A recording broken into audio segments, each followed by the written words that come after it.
बंधुगण स्वागत आपण मानकु एक स्वतंत्र अध्याय कारण आज आम समस्ते गोटे कथा व्यस्त ता हूँ समस्या।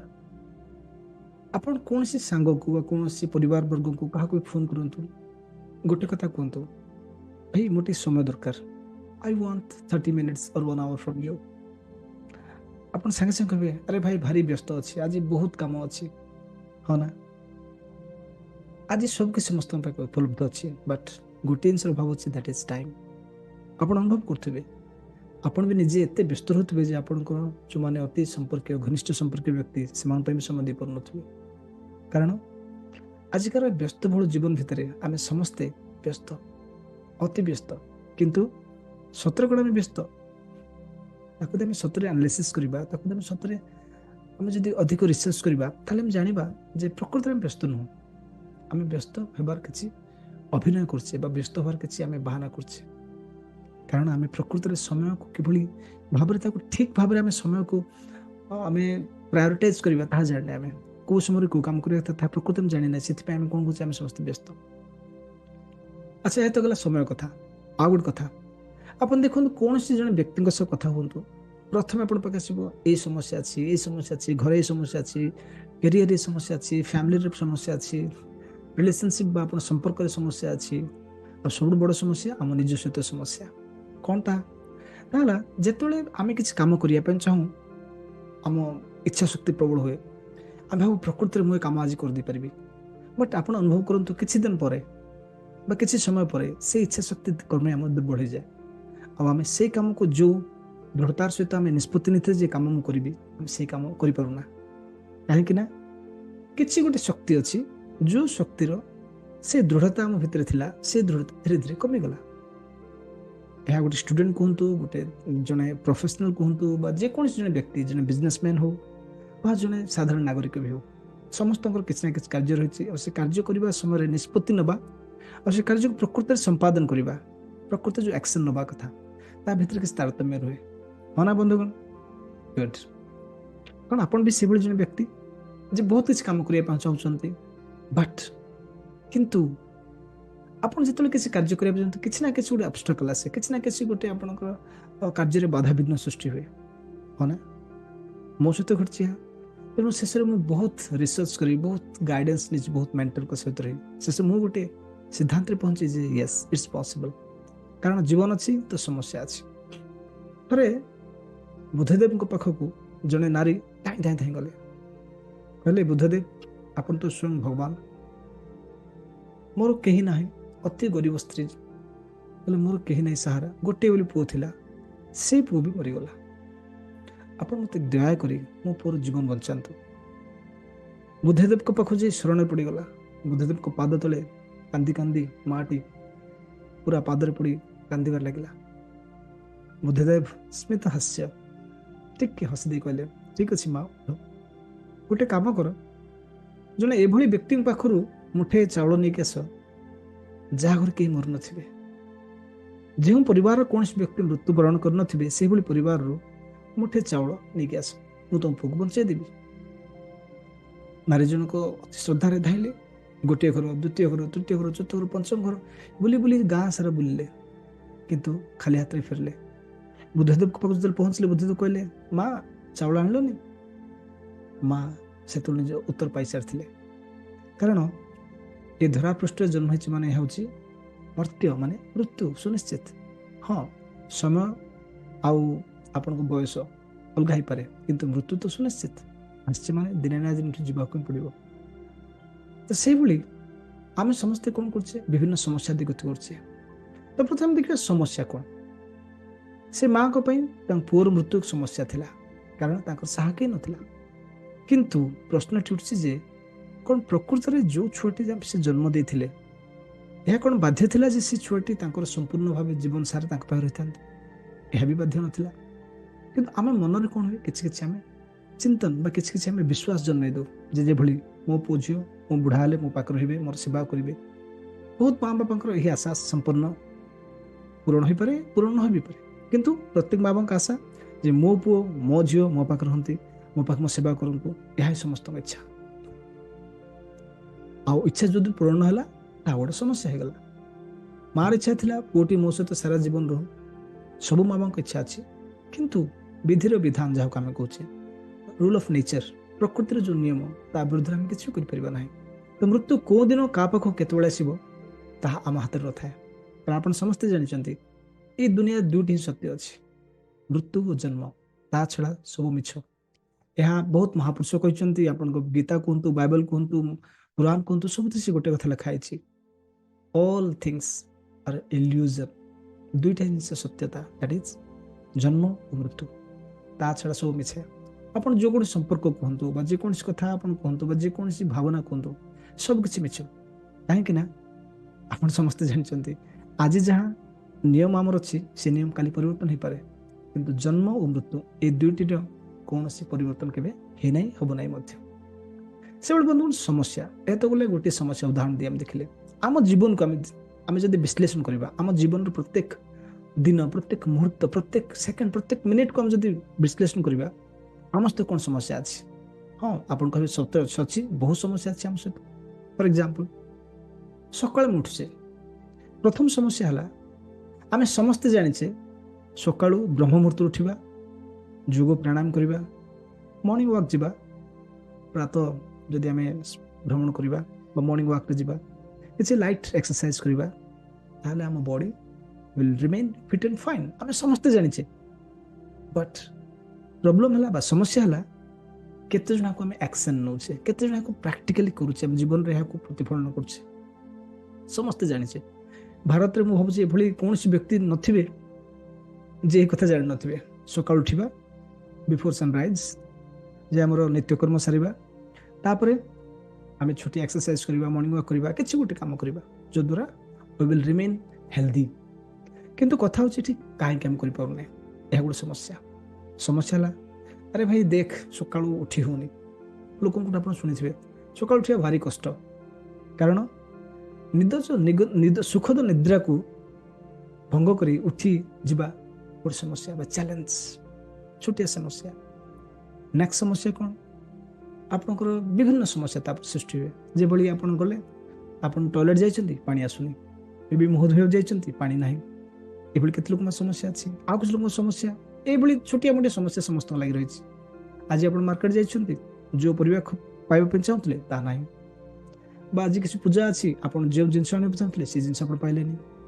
ଏଭଳି ଅନେକ ସମସ୍ୟା ଆମ ଭିତରେ ଅଛି।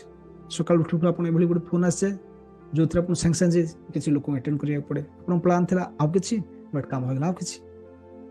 ଦିନ ସାରା ଏଭଳି କିଛି ଜିନିଷ ଯାହା ଆମ ମନ କୁହେ ବା ଆମେ ଚାହୁଁ ଏହା ହେଉ, ତାହା ହେଇନଥାଏ ବେଳେବେଳେ। ଆଉ ତାହା ହିଁ ଆମ ପାଇଁ ସମସ୍ୟା ସୃଷ୍ଟି କରିବା, ଆମେ ଯାହାକୁ କହୁ ସମସ୍ୟା। ଫର ଏକ୍ଜାମ୍ପଲ, ଗୋଟେ ଲୋକର ପୁଅର ଝିଅର ବାହାଘର ଅଛି, ଅତି ସୁନ୍ଦର ଆୟୋଜନ ହେଇଛି, କିନ୍ତୁ ବର୍ଷା ଆସିଗଲା। ଇଟ୍ସ ଏ ପ୍ରୋବ୍ଲେମ୍, ଏହା ଗୋଟେ ସମସ୍ୟା, ଚ୍ୟାଲେଞ୍ଜ ଆମ ପାଇଁ। ସେତେବେଳେ ଷ୍ଟୁଡେଣ୍ଟ ପାଇଁ ସମସ୍ୟା କ'ଣ? ଆଜି ସାର୍ ମ୍ୟାଥ୍ସର ହୋମୱାର୍କ ଦେଇଛନ୍ତି, ଷ୍ଟୁଡେଣ୍ଟ ହୋମୱାର୍କ କରିନାହିଁ। ଆପଣଙ୍କ ସମସ୍ୟା କିଭଳି ସେ ହୋମୱାର୍କ କରିବ? ଭଲ ମାର୍କ ଆଣିବା ଆଉ ଗୋଟେ ସମସ୍ୟା। ଭଲ ପାଠଶାଠ ପଢ଼ିଲା ପରେ ଭଲ ଚାକିରି କରିବା, ତା ଆଉ ଗୋଟେ ସମସ୍ୟା। ଭଲ ପାଠ ପଢ଼ି ଭଲ ଚାକିରି କରିବା ପରେ ପୁଅ ହଉ ବା ଝିଅ ହଉ, ଅପୋଜିଟ୍ ଜେଣ୍ଡରର, ପୁଅ ଗୋଟେ ଝିଅକୁ ବାହା ହେବ, ଝିଅ ଗୋଟେ ପୁଅକୁ ବାହା ହେବ।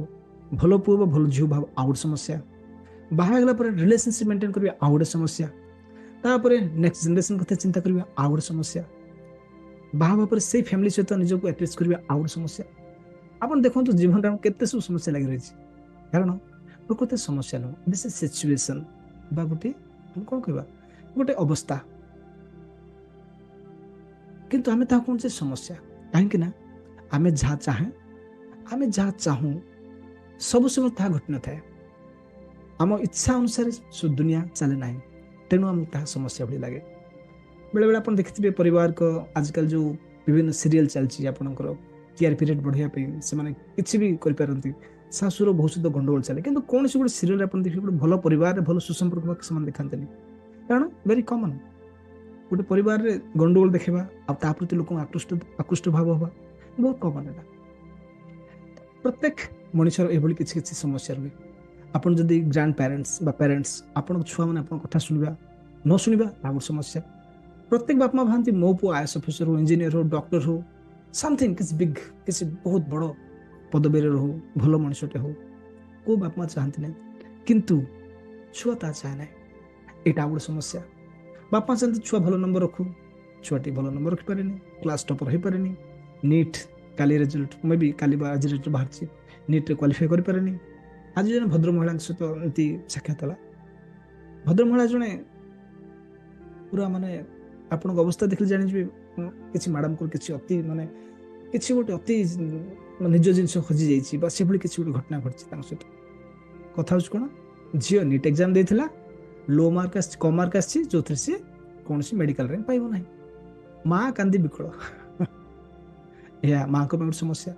ଏକ୍ସପେକ୍ଟେସନ୍ସ ଥିଲା ଯେ ମୋ ଝିଅ ଟପ୍ କରିବ ଆଉ ଭଲ କଲେଜରେ ମେଡ଼ିକାଲ ସିଟ୍ ଆଡ଼ମିସନ୍ କରିବ, ବଟ୍ ହେଇପାରିଲା ନାହିଁ। ତ ଏହା ଗୋଟେ ପ୍ୟାରେଣ୍ଟ ପାଇଁ ସମସ୍ୟା।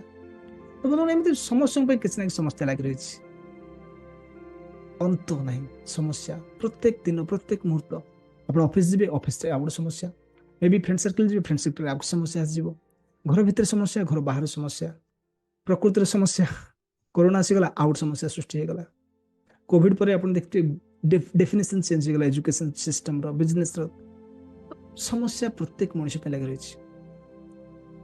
ହଠାତ୍ ଦିନେ ମୁଁ ବି ଏଭଳି ପରିସ୍ଥିତି ଥାଇ ମୋର ଜଣେ କୋଚ୍ ବା ଗୁରୁଙ୍କୁ ପଚାରିଲି, why you face these challenges in our life? My mentor told me, ମୋ ଗୁରୁ ମୋତେ ଗୋଟେ କଥା କହିଲେ, ଦାମୋଦର who are we? ଆମେ ସମସ୍ତେ ଜଣେ ସାଧାରଣ ମଣିଷ, ଆମେ ଯାହା ଶିଖିଛେ ଛୋଟ ପିଲାରୁ ଆମେ ଶିଖି ଆସିଛେ, ଆମେ ଜଣେ ସାଧାରଣ ମଣିଷ। ତ କହିଲେ ଏଇ ଧରା ପୃଷ୍ଠରେ ଆମେ ଯଦି ସ୍ପିରିଚୁଆଲିଜିମରେ କିଛି ବିଶ୍ୱାସ ରଖୁଛେ, ଧର୍ମଶାସ୍ତ୍ର କିଛି ବିଶ୍ୱାସ ରଖୁଛେ, ତାହେଲେ ଏଇ ଧରା ପୃଷ୍ଠରେ ଶ୍ରୀରାମ, ଶ୍ରୀକୃଷ୍ଣ, ଜେସସ୍ ଖ୍ରାଇଷ୍ଟ, ମହମ୍ମଦ ଭଳି ଲୋକମାନେ ମଧ୍ୟ ଜନ୍ମ ନେଇ ଯାଇଛନ୍ତି। ଆଉ ସେମାନଙ୍କ ଭିତରୁ କୌଣସି ଗୋଟେ ବ୍ୟକ୍ତି ଯେଉଁ ଧର୍ମାତ୍ମା ପୁରୁଷ ବା ଯେଉଁ ମହାପୁରୁଷ କହୁଛେ, ସେଇ ବ୍ୟକ୍ତିଙ୍କ ଜୀବନ ମୋତେ କୁହ ଯେ ଅତି ସୁଖ ଓ ସୁନ୍ଦର ଭାବେ କଟିଛି। ଶ୍ରୀକୃଷ୍ଣ କେତେ ଥର ରାକ୍ଷସଙ୍କ ସହିତ ଗଣ୍ଡଗୋଳ କରିଛନ୍ତି, ଶ୍ରୀରାମ ରାଜା ହେବା କଥା କିନ୍ତୁ ପୂର୍ବ ଦିନ ହିଁ ବନବାସ ଯିବାକୁ ପଡ଼ିଲା ତାଙ୍କୁ, ଆଉ ସେ ବନବାସରେ ନିଜ ସ୍ତ୍ରୀଙ୍କୁ ବି ସେ ହରେଇଲେ, ଆଉ ବହୁତ ଥର ଯୁଦ୍ଧ ପରେ ଯାଇକି ପୁଣି ତାଙ୍କୁ। ଜିସସ୍ ଖ୍ରାଇଷ୍ଟ ଜୀବନ୍ତ ଭାବେ ଜିସସ୍ ଖ୍ରାଇଷ୍ଟଙ୍କୁ କ୍ରୁଶବଦ୍ଧ କରାଗଲା।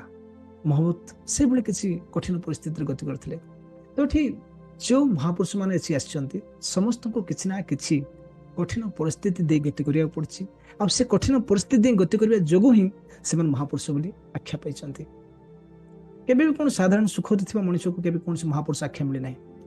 ଯେଉଁ ବ୍ୟକ୍ତି ଅତି କଠିନରୁ କଠିନ ପରିସ୍ଥିତିକୁ ସାମ୍ନା କରି ଯାଇଛି, ତାକୁ ହିଁ ମହାପୁରୁଷ ଆଖ୍ୟା ମିଳିଛି। ଯେଭଳି ସୁନା ଆପଣ ଦେଖିଥିବେ, ଆପଣ ଦେଖିବେ 1 କିଲୋ ଲୁହାର ଦାମ ଅଲମୋଷ୍ଟ 50 rupees, 50 ରୁ 60 rupees, ବଟ୍ ଗୋଟେ 10 ଗ୍ରାମ ସୁନାର ଦାମ 50,000 rupees, 50,000 ଟଙ୍କା, ଅଲମୋଷ୍ଟ 40 ରୁ 50,000 ରେଞ୍ଜ। କାହିଁକି? କାରଣ ମାଇନର୍ସ ଯେଉଁମାନେ ମାଇନିଂ କରନ୍ତି ସେମାନଙ୍କ କହିବା ଅନୁସାରେ ଯଦି ଆମକୁ 1 କିଲୋ ଲୁହ ଦରକାର, ଆମକୁ କିଛି ଟନ୍ ୱେଷ୍ଟକୁ ରିସାଇକେଲ କରିବାକୁ ପଡ଼େ।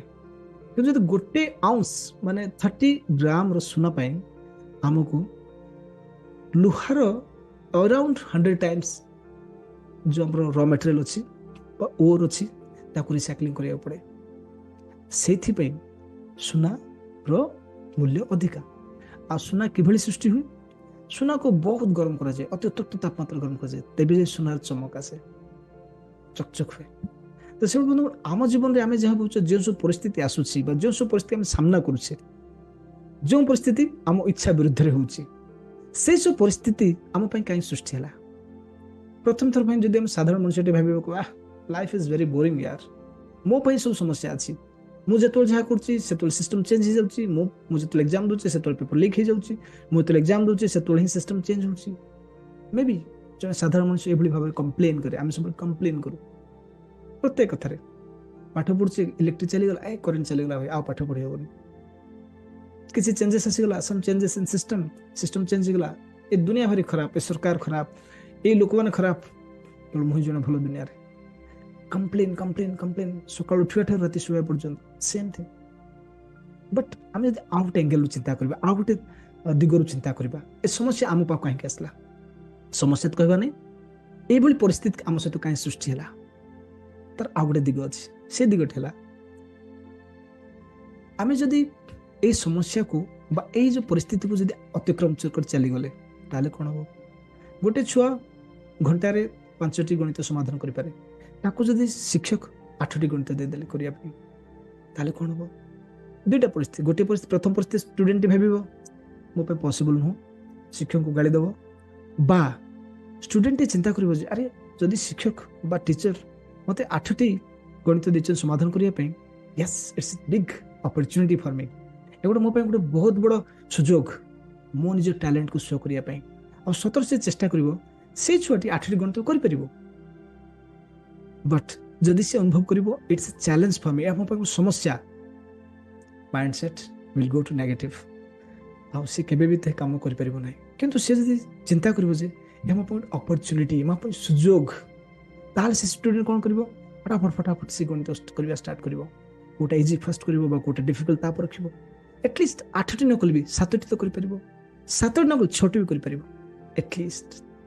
हो कि नै बंधु तो वर्तमान आम सहित ए सब ही चलछि आमे जहा इच्छा करू ता सबले होई न पारे किंतु जदि भी नहला से समय आम मानसिक स्थिति माइंडसेट कौन हवा उचित that decides who are we सेठु आम चिंता कर परिबा जे प्रकृति जन मनीष किभली निजको निजे व्यवहार करे बा किभली निज चिंतन को से व्यवहार करे आपको आम चैलेंज बोली कंप्लेन करबा समस्या कहि कि आम ताकू गाली दबा बा सुजोग कहि आमंत्रण करबा बा अपॉर्चुनिटी कहि खुशी होबा बिग चैलेंज आपण पाई मो पाई समस्त पाई कारण आज लोकों पाखरे सब किछि अछि गोटे जिन दैट इज पेशेंस आपण देखंतु बहुत जगह गंडगोल हुए पेशेंस पाए 5 लोक ठिया थे 6 नंबर लोक देसी कहला ना मु 6 नंबर रहिबि मु फर्स्ट नंबर चली जीबी स्टार्ट फाइटिंग तो बंधुगण आज पाई एतिकी छोटिया कथाटी कहि जीबी जे प्रत्येक मुहूर्त रे जीवन अछि संघर्ष अछि